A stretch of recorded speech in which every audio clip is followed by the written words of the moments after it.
Lights, camera, action. Okay.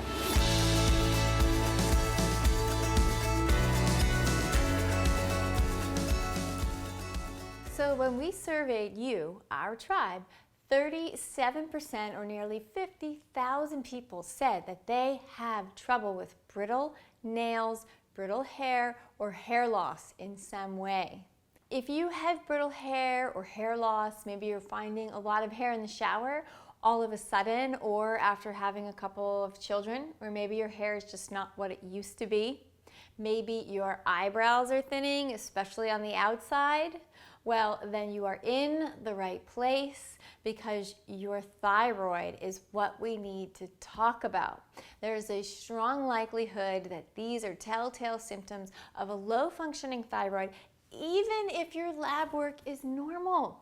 Midlife hormonal changes can bring really kind of subtle changes to our skin and our hair, let alone our energy and our weight and our mental outlook. But before we just write these things off as products of aging and cut our hair and clip our nails, it's a good idea to take a look at your thyroid and to give it some love, because not only will your hair, your nails, and your skin improve, so will your weight, energy, sleep, digestion, moods. Really, in this way, if you can rejuvenate your thyroid, your entire life gets better. The thyroid is a tiny butterfly-shaped gland that influences virtually every organ system in the human body. The hormones it secretes into the bloodstream play a vital role in regulating metabolism, which is the rate at which our bodies convert our food into energy. So if you're not effectively converting your food into fuel, you can't feel well.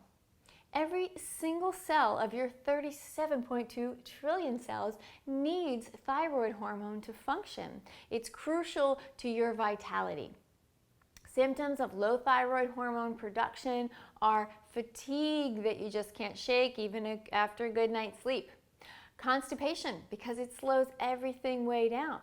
Of course, dry skin, brittle nails, right? Hair loss, aches and pains, feeling down or depressed. It's easy to attribute these kinds of symptoms to other health problems or maybe to something else going on in our lives, but often those things are the targets of feeling down. They're not the root cause.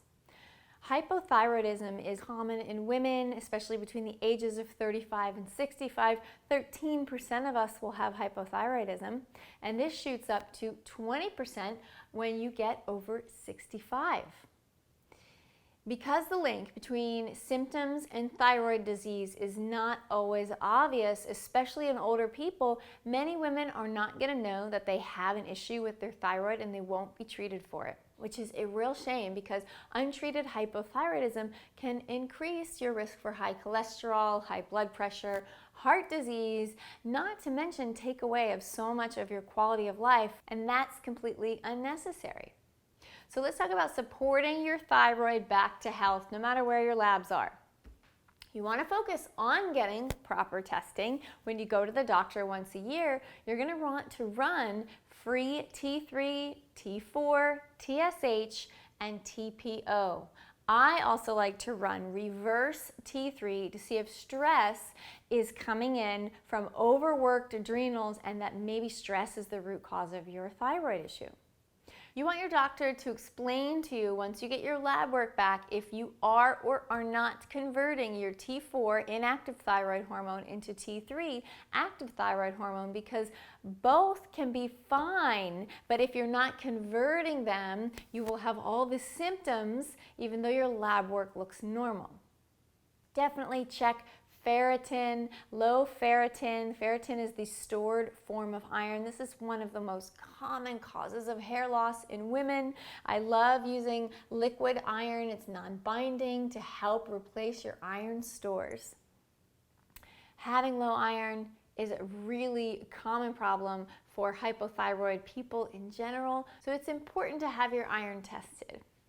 It's not enough to be told by your doctor that your iron levels are normal, because the range is wide. It's from 14 to 170, but you should be between 65 and 80 at least. That's the functional range. Another way you can boost your iron level is to take liver capsules from grass-fed animals, which is great for low ferritin, in addition to or instead of the Gaia Herbs liquid iron.